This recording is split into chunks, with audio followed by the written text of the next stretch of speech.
Bueno, me gustaría tal vez conocer su opinión precisamente rápidamente sobre el tema de los impuestos para después entrar de lleno al tema también de los empleos y el marco de la crisis.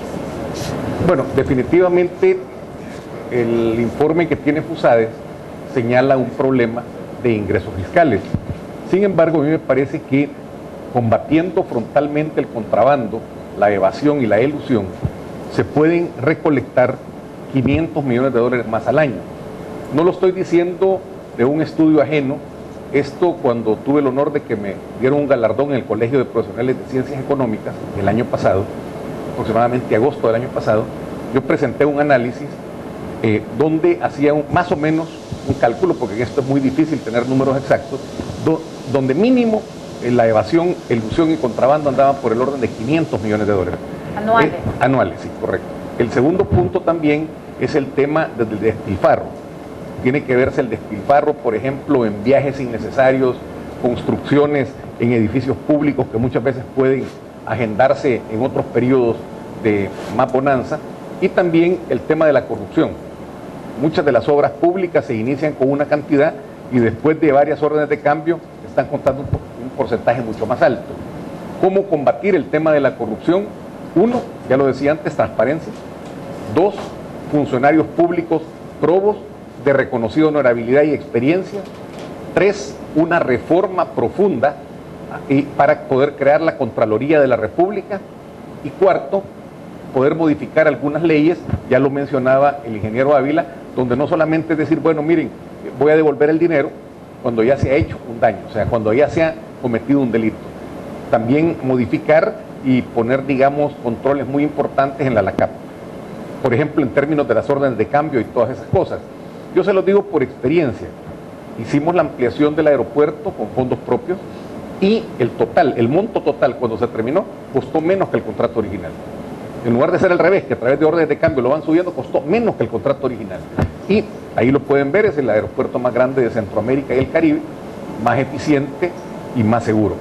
Ahora, por otra parte, es bien importante, hay un tema que poco se toca, que es el tema del crecimiento económico. En la medida que haya un crecimiento económico alto y sostenido, el porcentaje del PIB que se puede endeudar, que viene siendo máximo un 35-40%, da más holgura para poder tener una deuda a largo plazo. No nos olvidemos que el tema fiscal no solamente es el tema tributario, que son impuestos, sino que es el tema también de deuda pública, es el tema de inversión pública, es el tema de gasto corriente. No es solamente cómo hacer llegar más ingresos, sino que también cómo gastarlos o cómo proyectar estas deudas a largo plazo. Dentro de este tema más amplio también cabe mencionar el sistema de llave en mano para diferentes obras públicas. Ya decíamos, ya lo decía el ingeniero Ávila, se pueden utilizar fondos de pensiones, como se hace en todas partes del mundo, para obras públicas. Obviamente bajo los controles, los cerrojos y, digamos, la supervisión adecuada. Esto tiene la virtud de que no presiona sobre el presupuesto general de la nación y a la vez estas inversiones van generando su propio flujo para repagar otra vez a los fondos de pensiones. Por ejemplo, una presa hidroeléctrica genera sus propios ingresos para volverlo a pagar a los fondos de pensiones. Así ha funcionado en España, en Chile, en los Estados Unidos, en Francia, en todas partes del mundo. O sea que eso libera, repito, la presión sobre el gasto corriente. Entonces hemos hablado básicamente de 5 cosas. 1, el tema fiscal es más amplio que el tema tributario, porque ahí estamos hablando de impuestos, que dijimos que hay que combatir el contrabando, la evasión y la elusión. Les hacía un cálculo más o menos, que yo lo tengo por escrito, es una cuestión que se presentó ante el Colegio de Profesionales de Ciencias Económicas. En segundo lugar, también el tema de la corrupción. En tercer lugar, el tema de, llamémosle así, la racionalidad en el gasto. Cuarto lugar, mayor apertura, digamos, de crédito en el momento que la economía está creciendo, porque eso permite que al crecer el PIB, el 40% de un PIB de 18.000 millones de dólares no es lo mismo que el 40% de un PIB de 20.000 millones de dólares.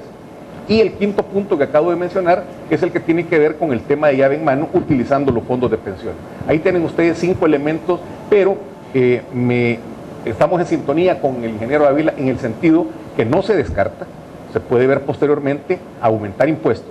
En eso estamos en total sintonía, como en todo lo que estamos conversando. Segundo, que no se descarta quitar el IVA a las medicinas, esto es bien importante. Y tercero, que rechazamos tajantemente el quitar las deducciones de gastos médicos y de gastos de escolaridad. En eso estamos totalmente de acuerdo, en el rechazo, insisto, a ese tipo de medidas. Una forma también de equilibrar las finanzas es el tema de los subsidios y la focalización. Claro. ¿En esa cuál es? Los subsidios tienen que estar focalizados. En otras palabras, la energía, el gas tiene que estar directamente focalizado. Me parece a mí que eso se puede medir muy fácilmente con ciertos consumos en los hogares, ¿verdad? De cierto consumo de 0 hasta, por ejemplo, voy a dar una idea, 500 kilowatt-hora al mes, usted puede focalizarlo y da un subsidio. Pero más arriba de eso, no lo va a hacer porque no son personas que en el fondo lo necesitan. Hemos visto grandes empresarios de nuestro país que de una forma muy responsable lo han dicho. Yo no necesito que me estén subsidiando ni el agua ni la energía eléctrica. O sea, no debemos subsidiar grandes centros comerciales que pasan encendidos casi toda la noche cuando eso está presionando mucho las finanzas públicas. Por cierto, eso entraba, pero en realidad por la rapidez no se lo dije, en el tema de la racionalidad de los gastos. Claro, son los 5 acápites que tiene usted. Ahora, hay... No, en el tema de subsidios, lo que pasa es que aquí estamos viendo una deuda que no viene de este gobierno, ¿verdad? Se ha hablado del manejo que se hace de los subsidios y a quiénes va destinado, y sobre el costo que esto puede tener también en un impulso o en un freno a la dinámica económica.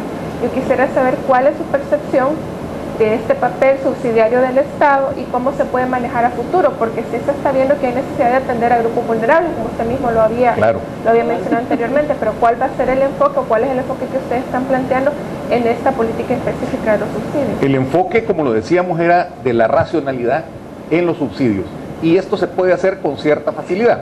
Por ejemplo, le mencionaba el tema de hasta 500 kilowatt-hora por mes que pueda tener subsidio para el consumo doméstico.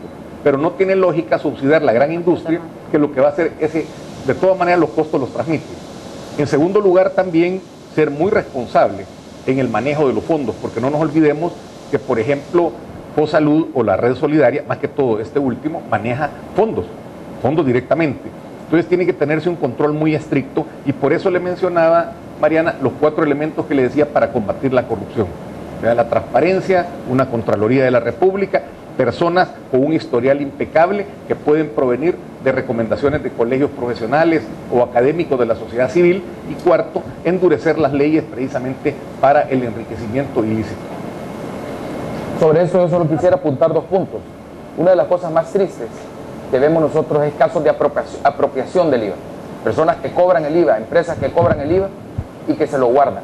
Eso ya no es evasión ni elusión. Eso ya es apropiación indebida del IVA. Eso ya es un delito. Le están robando no solo al Estado, sino que al... Y tristemente muchos de esos casos han sido tratados administrativamente, cuando a todas luces ya eso trasciende a una simple elusión y evasión. Y por otro lado, hay temas que son extremadamente importantes. Por ejemplo, después vamos a hablar del empleo. Ustedes hablamos de la energía. No solamente nos tenemos que quedar en lo que actualmente estábamos comentando, que era subsidiar de manera focalizada el tema de la energía, sino que tenemos que buscar mecanismos viables y factibles para hacer de la energía algo mucho más barato, para que nuestro país sea competitivo en términos de costo de los productos que pudiéramos querer exportar o producir. Y para eso existen tecnologías que actualmente están desarrollándose en otros países.